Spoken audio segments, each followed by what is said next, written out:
There we go. So, I have this RCA Home Theatre 4-head Hi-Fi Stereo VCR. I've actually had it for a while.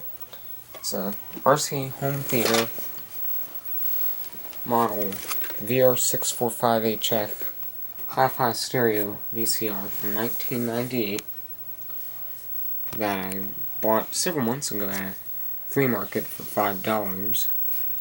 And it works okay. However, it's been having a problem with rewinding and fast forwarding. If I can move here, I'll show you what happens when I put a tape in.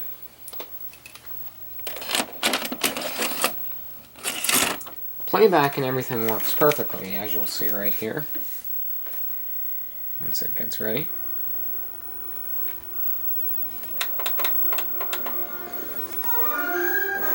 Sounds good.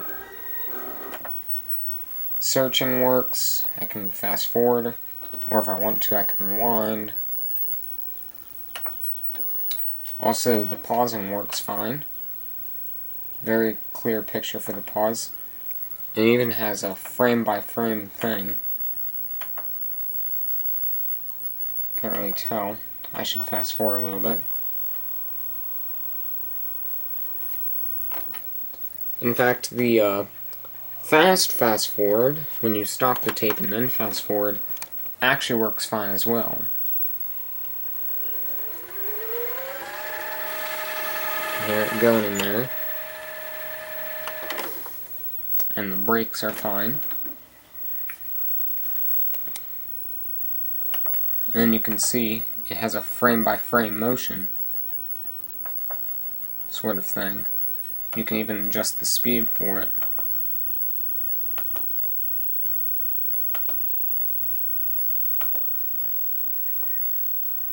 So I can make it really slow motion. Or I can speed it up, make it a lot faster.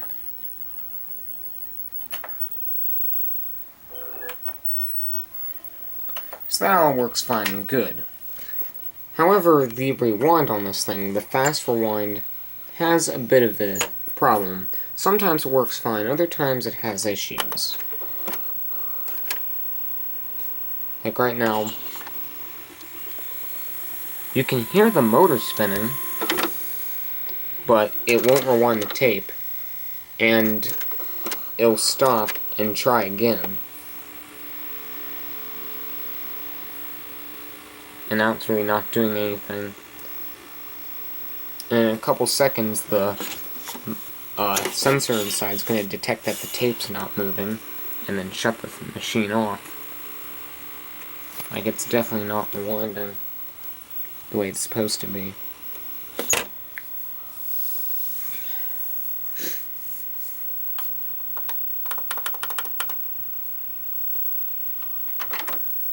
So yeah.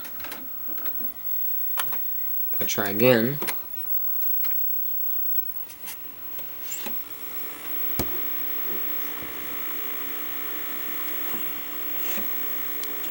Obviously here it's not really doing anything.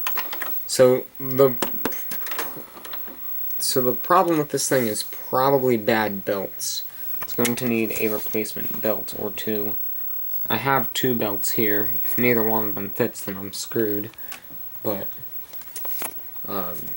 for now, I'm going to take this apart and at least attempt to get rid of the old belt and put in a new one that works better.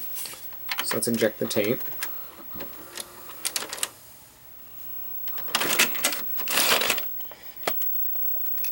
There we go. Put that off to the side. Shut the TV off, and now I'm gonna take this tape rewinder as well as the Nintendo off the top of this. I'm also going to unplug the front ports just so that I can have better access to this thing. And I'm going to unplug it from the wall, just to be safe. And we will now proceed to take the machine apart. as soon as I get my screwdriver. There we go. Now this is one of those VCRs that only has like 2 or 3 screwdrivers on the back. I flip the unit on its top. You can see we just have the power cord going out of it, then various inputs and outputs, and then 3 screws to remove. Then the top panel comes right off. So I'm just going to unscrew these.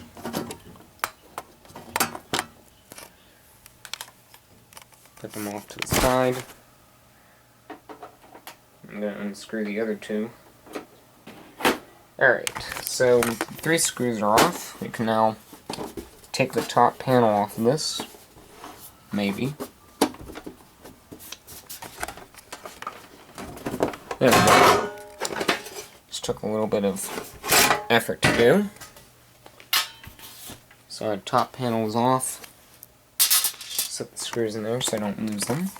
And now you can kind of see the inside of the machine. It's pretty basic. And part of the reason that I don't like these kinds of VCRs, this is a more modern VCR. In fact, the date code is right on the side. It was made in 1998.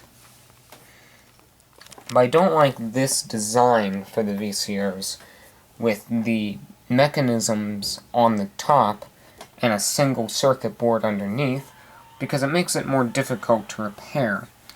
On many older VCRs, the circuit boards would be sort of scattered around, like on the top of the unit, on the sides of the unit. Different parts of the whole thing would be on different boards. The power supply would actually be on its own board, and they did that so that if you needed to replace a belt, you would simply flip the unit over, unscrew a metal panel on the bottom, which this unit actually has, but when you take out the metal panel here, there's just plastic underneath. But you would take it out, and then you had access to the belts and to the motors, and you would replace them if needed. This unit, and many of the other modern units, because of their design, replacing the belts isn't the easiest thing in the world. The great thing about this VCR is that it only has one belt. I've already taken this unit apart and inspected the problem. There's only a single belt that's connected to the capstan motor, and it drives the rubber wheel, idler wheel here, that drives the supply and take-up reels. There are no other belts in the mechanism. The head drum is or the video drum is kind of its own motor. Then there's this motor here connected to all these gears that powers the loading mechanism. In fact, if I plug this back in and insert a tape, you can see that. When you put the tape in, you can see as I push it, this kind of spins. There's like sort of a thing down here that the tape connects to, and when it gets to a certain point, the motor will start. And you can watch the mechanism, sort of.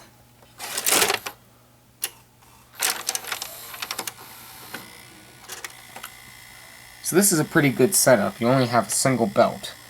My problem is, the belt is, you guessed it, underneath this whole thing. So we have to take all of these screws out, unplug a couple of these connectors, and then get underneath the mechanism. So I'm going to take this cassette out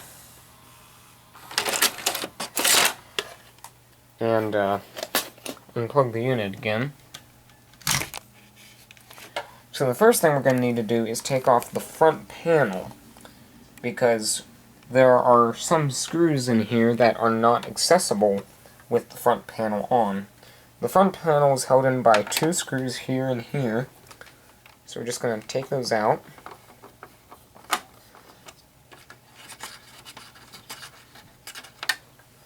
Put them off to the side.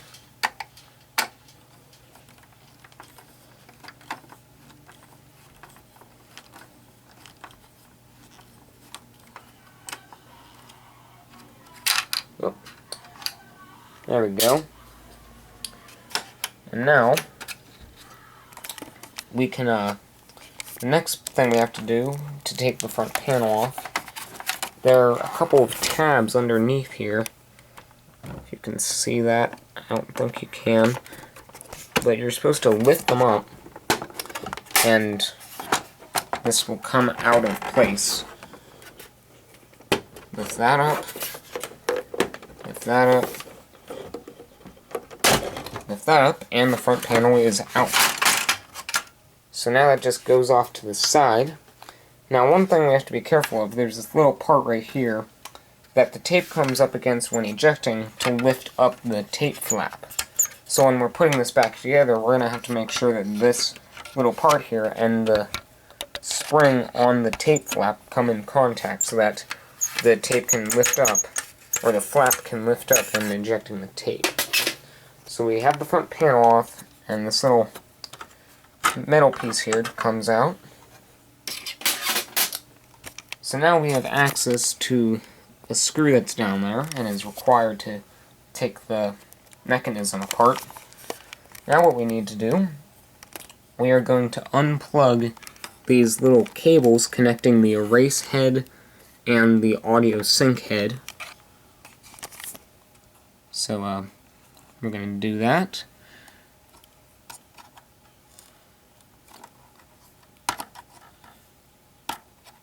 These things are a little bit difficult to get out. In fact, I might need to use one hand or two hands for this.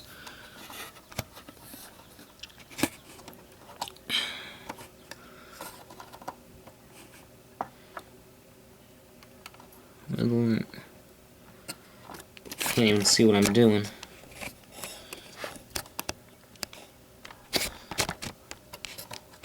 There we go. The erase head connection's on. Now we just need to get the audio head connector out. Luckily the audio head's easier to get out. So now the audio head and the erase head are disconnected. The whole mechanism will still function as long as I don't unplug those cables, which I'm assuming powers the loading mechanism. So now we're going to put these cables off to the side. Try to make sure it doesn't interfere with what I'm doing. And I've tried very hard to get these out, but no matter how hard I try, these just won't come out. So now what I'm going to do, I'm going to take my screwdriver and take out the screws that are located here, here, here, and here, which are necessary to take the mechanism out. So I'm just going to do that. Position the camera right here so you can sort of watch. Is that showing up? Yep, that's showing up. I should leave the camera there. It's a good place for it. So I have to take that screw out. These screws secure the mechanism to the casing. And also, these screws are the exact same size as the ones that hold in the front panel. This isn't the same with all units, but that means that the screws that hold in the mechanism and the screws that hold in the front panel are interchangeable. So if you mix them up, it's no worry. However, there's this one screw here that you have to take out to remove the mechanism, and it's a different size from the others. So you have to remember that it's a different size and that it goes there. This one screw back here is kind of hard to get out. Like right now, I just dropped it onto the board. You don't want to touch any of the metal components on the circuit board with your screwdriver. In fact, you want to be careful not to touch them with anything, because you might short them out. I think I'll be fine. There's nothing here on this part of the board that could potentially damage it. You do want to be careful though, you don't want to short something out. That little bugger's stuck. And you don't want to do this. You really don't want to put the screwdriver in, but I might have to just to get the thing out.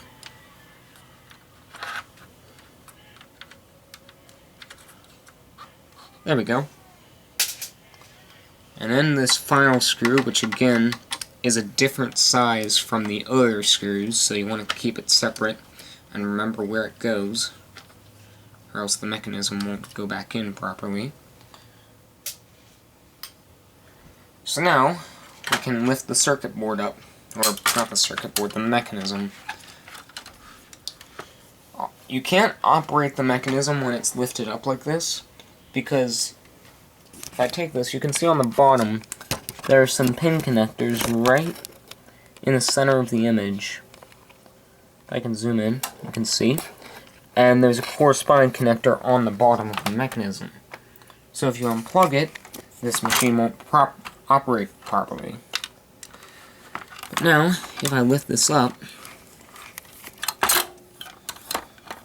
without breaking anything, you can kind of see that single belt we have, which I believe is the problem with this. Because here's you can see the capstan motor, and then it goes here to the idler, which rubs up against the supply and take-up rails via some gears. So I'm going to take this belt off and see if I have any belts here that will fit. So I'll just put this back here.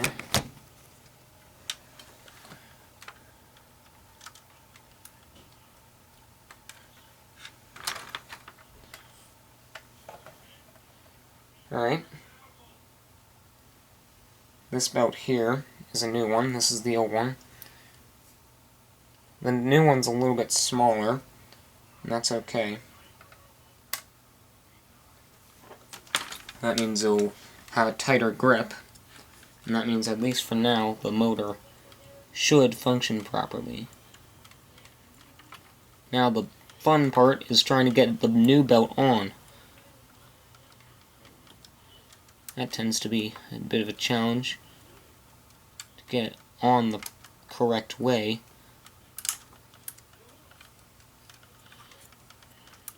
And I need to...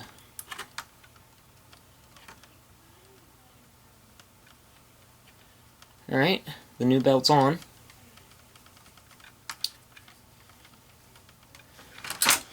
Now, I'm just going to plug these little connectors back in.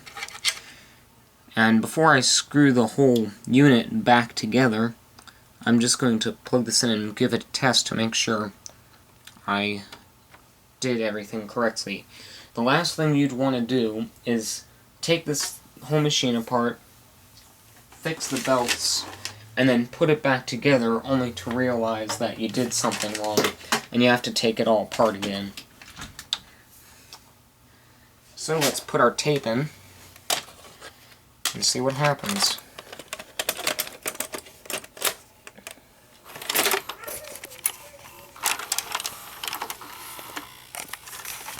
Just turn the TV on just so that we can see an image.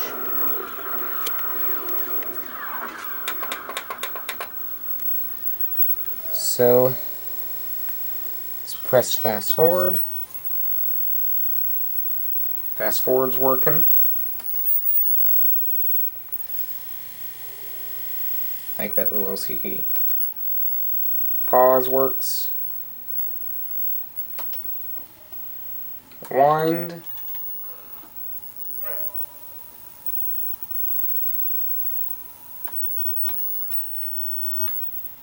So rewind works. Now let's see if the jet rewind will work.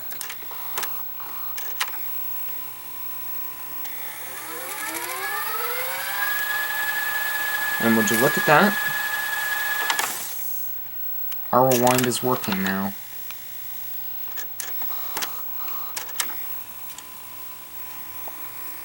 It's actually rewinding now. And as you might remember, before it was not rewinding with that old belt. I think the old belt was starting to become loose. That was the problem.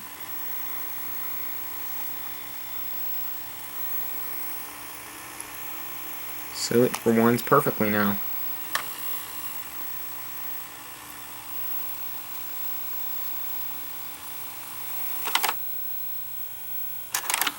There we go. Should now be able to eject the tape.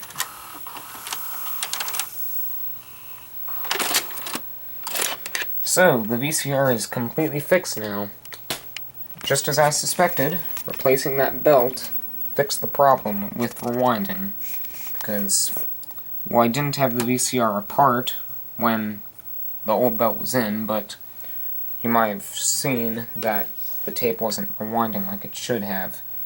And the motor would spin up, but the supply and take-up reels would not spin because of that belt. It was slipping up. So, now that the new belt's in, I'm going to proceed to put the machine back together and give it a go.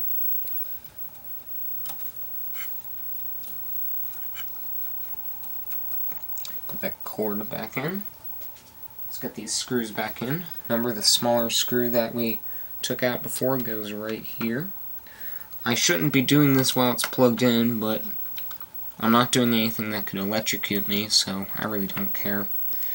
And remember, you don't want to put the screws in too tightly, just enough that they hold the mechanism securely. If you put it in too tight, it's going to become difficult to take the mechanism out later, because I don't know how long that belt's going to last. That's the thing about belts. Sometimes they'll last a couple of weeks, sometimes they'll last a couple years, sometimes they'll last 20 years. It's hard to determine. So, you have to be careful when you replace the belts. Just have to remember that it may not be long before you have to take it apart again. Fix it up. And that's the great thing about VCRs. The majority of the time, the problem with the VCR has something to do with the belts. Most of the time, like as is the case with this VCR, I just needed to replace the belts, and now the machine's working perfectly. It was already working relatively fine before, except it wouldn't rewind. And now it's working perfectly fine. It's tight enough. And we'll just put that final screw back in. Make sure it's in the right spot. And twist it back in. Now we can proceed to put this little piece of metal back in. Oop. Did it go in this one? Yep. So that piece of metal's back in. Now we're going to put these back in.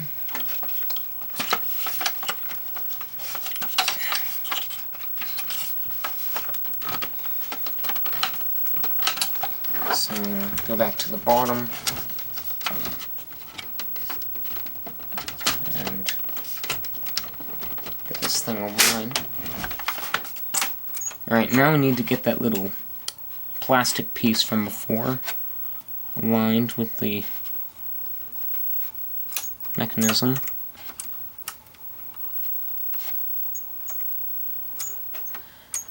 Need a flashlight, I can't see.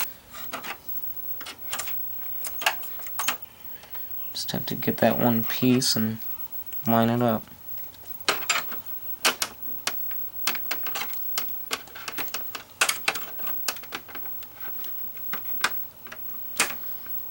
Yep.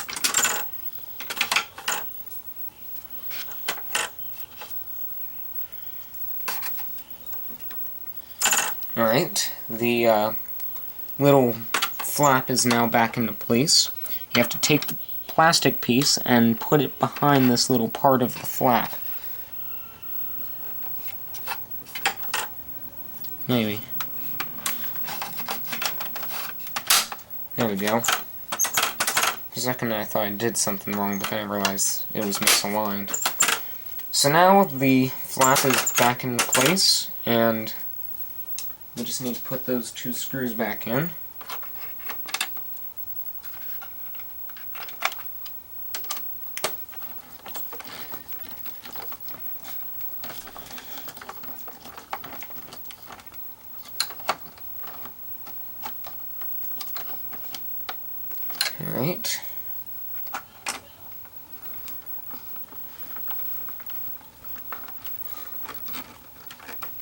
And now we are going to put the top panel back on.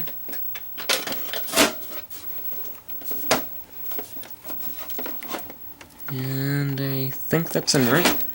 Alright, it is. Just put the 3 screws back in here on the top. One on each side. And one in the center.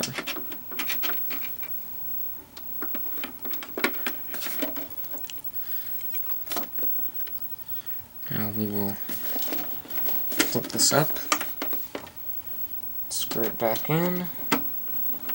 Can't even see what I'm doing. Now you can. Again, you don't want to screw it in too hard, or else when you need to take it apart again, it's going to be difficult to. So just screw it in enough that it's somewhat tight, but not too tight, because you may never know when you're going to have to take this VCR apart again. So there we go. I have successfully replaced the belt in this VCR and fixed the rewind function on it that was not working before. And just to show you again, put our tape in. And this is one of those VCRs where it automatically starts playing. But you can stop it, fast forward it,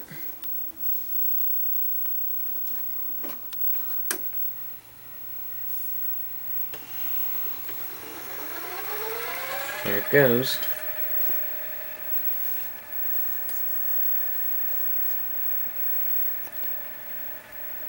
And we can stop it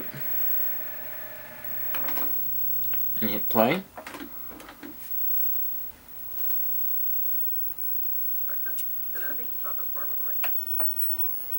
Watch this interview, which we don't really want to watch.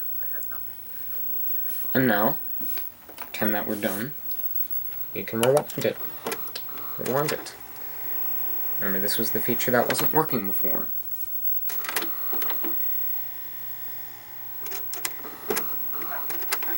Here we go.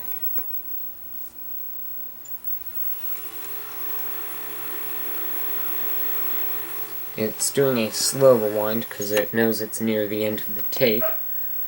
Either the tension inside or the tape guides are telling it that's close to the end of the tape. So it's doing a sort of slow rewind, but if it was later in the tape, it would definitely do a fast rewind. And it's still rewinding fairly quickly. You can see the reels. It's rewinding fairly quickly. So it's rewinding perfectly fine, which is something that wasn't doing before. Let's eject it now. Oh, there we go. Perfectly working unit now. Which wasn't rewinding before, but now works perfectly fine. Just going to get rid of this belt. That won't work anymore. And we should be in good business.